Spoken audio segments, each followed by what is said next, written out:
یہ جو علاقہ ہے شام کا علاقہ، نبی صلی اللہ علیہ وسلم کے زمانے میں یہ فلسطین اور شام یہ سارا ایک ہی علاقہ ہوتا ہے، یہ بابرکت سرزمین ہے، اور ایک وقت ایسا بھی آنے والا ہے کہ اہل ایمان اسی علاقے میں ہوں گے۔ نبی صلی اللہ علیہ وسلم نے فرمایا قرب قیامت جب فتنے بکثرت ہوں گے تو ایمان اور اہل ایمان زیادہ تر شام کے علاقوں ہی میں ہوں گے۔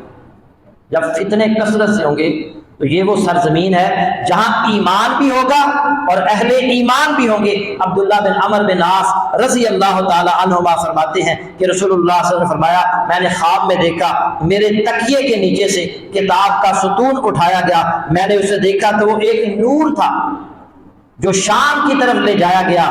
یاد رکھو جب فتنے رونما ہوں گے تو ایمان شام میں ہوگا۔ مستدرک حاکم کی یہ صحیح حدیث ہے، یعنی یہ وہ سرزمین ہے کہ جب آخری دور کے اندر جب قیامت قریب ہوگی، عیسیٰ علیہ السلام کا نزول ہونے والا ہوگا، جب فتنے رونما ہوں گے تو ایمان اور اہل ایمان آپ کو اسی سرزمین میں نظر آئے۔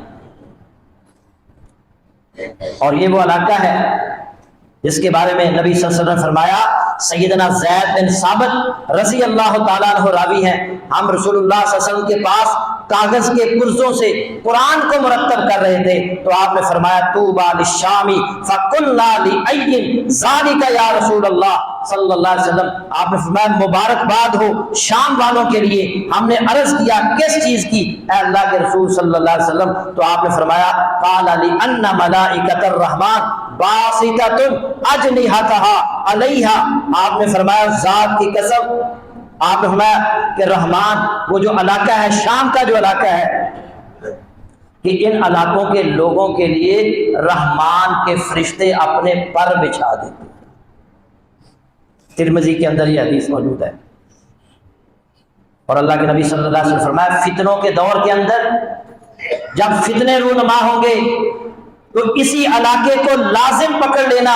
سیدنا عبداللہ بن حوالہ رضی اللہ تعالی عنہ بیان فرماتے ہیں کہ ان قریب ایسا وقت آئے گا، رسول اللہ صلی اللہ علیہ وسلم نے فرمایا تم الگ الگ ٹکڑوں میں بٹ جاؤ گے، ایک ٹکڑا شام میں، ایک یمن میں، ایک عراق میں۔ ابن حوالہ نے کہا مجھے بتائیے اگر میں وہ زمانہ پاؤں تو کس ٹکڑے میں رہوں؟ تو آپ نے فرمایا علیک بالشام، اپنے اوپر شام کو لازم کر لو، کیونکہ شام کا ملک اللہ کی بہترین سرزمین ہے۔ اللہ اس ملک میں اپنے نیک بندوں کو جمع کرے گا۔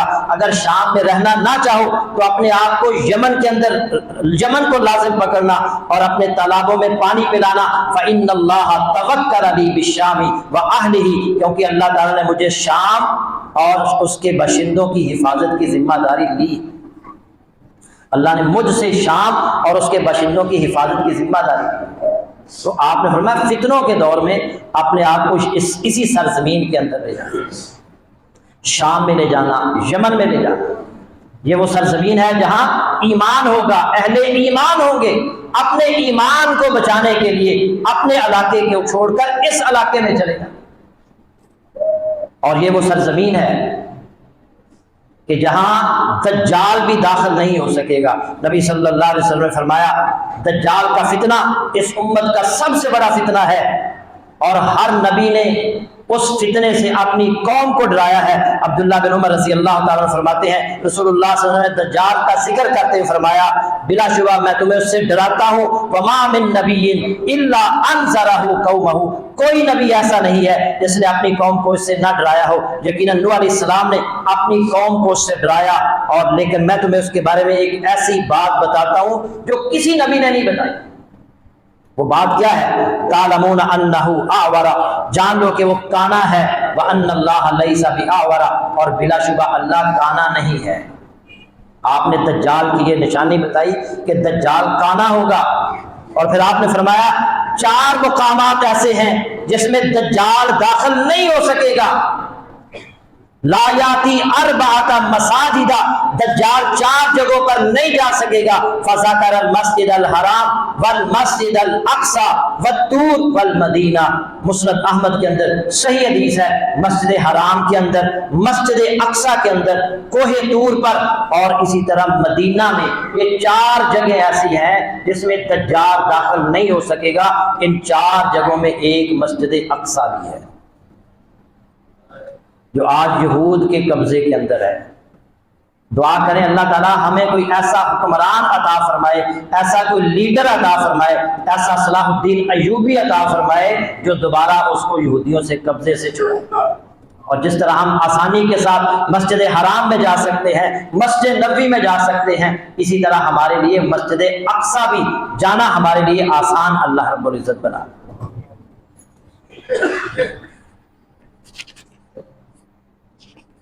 اور اسی طرح نبی صلی اللہ علیہ وسلم نے فرمایا فتنوں کے دور کے اندر یہی وہ علاقہ ہے شام، آپ نے فرمایا اس علاقے کے اندر رہائش اختیار کیجئے، قیامت سے قبل فتنوں کے ادوار میں ان علاقوں خصوصاً شام میں رہائش اختیار کرنے کی اللہ کے نبی صلی اللہ علیہ وسلم نے ترغیب دلائی۔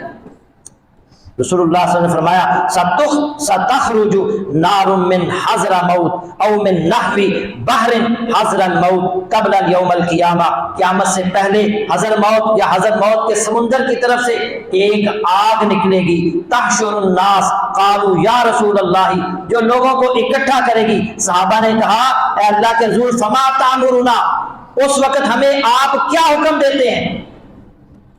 قال علیکم بالشام، آپ نے فرمایا تم شام چلے جانا۔ اس سے یہ بھی پتہ چلتا ہے کہ جب فتنوں کا دور ہوگا تو جیسے آج کل ہر ملک کی باؤنڈریاں ہیں، آپ ایک ملک سے دوسرے ملک بغیر ویزا لیے نہیں جا سکتے۔ ہو سکتا ہے جب فتنوں کا دور ہو تو وہاں ایک ملک سے دوسرے ملک جانا آسان ہو جائے، وہاں کوئی اس طرح کے ویزے والا سسٹم نہ ہو۔ اور آپ فرما رہے ہیں کہ اگر یہ فتنوں کا دور آئے تو پھر اپنا ایمان بچانے کے لیے تم شام چلے جاؤ۔ اور یہ وہی سرزمین ہے کہ جس میں عیسیٰ علیہ السلام دجال کو قتل کریں گے۔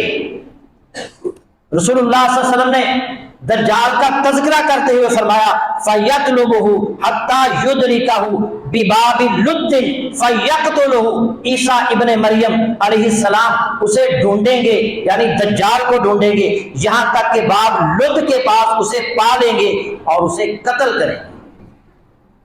یہی وہ سرزمین ہے۔ اللہ کے نبی صلی اللہ علیہ وسلم نے وہ جگہ بھی بتا دی ہے، باب لد، اور یہ فلسطین کے علاقے میں بیت المقدس کے قریب ہے جہاں عیسیٰ علیہ السلام دجال کو قتل کریں گے۔ وہ مقام بھی بتا دیا ہے باب لد جہاں عیسیٰ علیہ السلام نے دجال کو قتل کرنا ہے۔ اور اسی طرح یاجوج ماجوج یہ بھی بیت المقدس کے پاس، ان کی قتل گاہ بھی بیت المقدس کے پاس ہے۔ یاجوج اور ماجوج کے بارے میں رسول اللہ صلی اللہ علیہ وسلم نے فرمایا ثم یسیرون حتی ینتہوا الی جبل الخمر، پھر یاجوج اور ماجوج چل پڑیں گے اور خمر نامی پہاڑ کے پاس جا پہنچیں گے، وَهُوَ جَبَلُ بیت المقدس، اور یہ پہاڑ بیت المقدس والا پہاڑ ہے۔ جب وہ وہاں پہنچیں گے فَيَقُولُونَ، تو کہیں گے لَقَدْ قَتَلْنَا مَنْ فِي الْأَرْضِ هَلُمَّ فَلْنَقْتُلْ مَنْ فِي السَّمَاءِ، جو لوگ زمین پر تھے انہیں ہم قتل کر چکے، چلو اب جو آسمان پر ہے اسے قتل کریں۔ یعنی سب لوگوں کو یہ قتل کرتے کرتے اور ہر جگہ کا پانی پیتے پیتے وہاں پہنچیں گے اور کہیں گے ہم نے تو سب لوگوں کو قتل کر دیا، اب آسمان والوں کو ہم قتل کرتے ہیں۔ اور پھر یہ کہتے ہوئے وہ اپنے تیر آسمان کی طرف پھینکیں گے، اپنے اسلحہ آسمان کی طرف چلائیں گے تو اللہ ان کے تیروں کو خون کی طرح سرخ کر کے ان کی طرف پلٹا دے گا، اور وہ یہ سمجھیں گے کہ ہم نے آسمان والوں کو بھی نعوذ باللہ قتل کر دیا۔ اور یہ بڑی سخت قوم ہے یاجوج ماجوج، جس کے بارے میں رسول اللہ صلی اللہ علیہ وسلم نے فرمایا اللہ فرماتے ہیں فَإِنِّي قَدْ أَنزَلْتُ عِبَادًا لِّي لَا يَدَيْنِ لِأَحَدٍ بِقِتَالِهِمْ، ابن حجر کی روایت میں ہے کہ میں نے اپنے پیدا کیے ہوئے بندوں کو اتارا ہے، کسی ایک کے پاس بھی ان سے جنگ کرنے کی طاقت نہیں ہوگی۔ اتنی طاقتور یہ قوم ہوگی کہ کوئی انسان ان کا مقابلہ نہیں کر سکے گا۔ عیسیٰ علیہ السلام طور پر ایمان والے جو بچیں گے انہیں لے کر طور پر چڑھے جائیں گے، طور پہاڑ پر، اور پھر ان کے لیے اللہ سے بد دعا کریں گے تو اللہ ان کی گردن پر ایک بیماری پیدا کرے گا جس بیماری کی وجہ سے یہ سارے مر جائیں گے۔ یاجوج ماجوج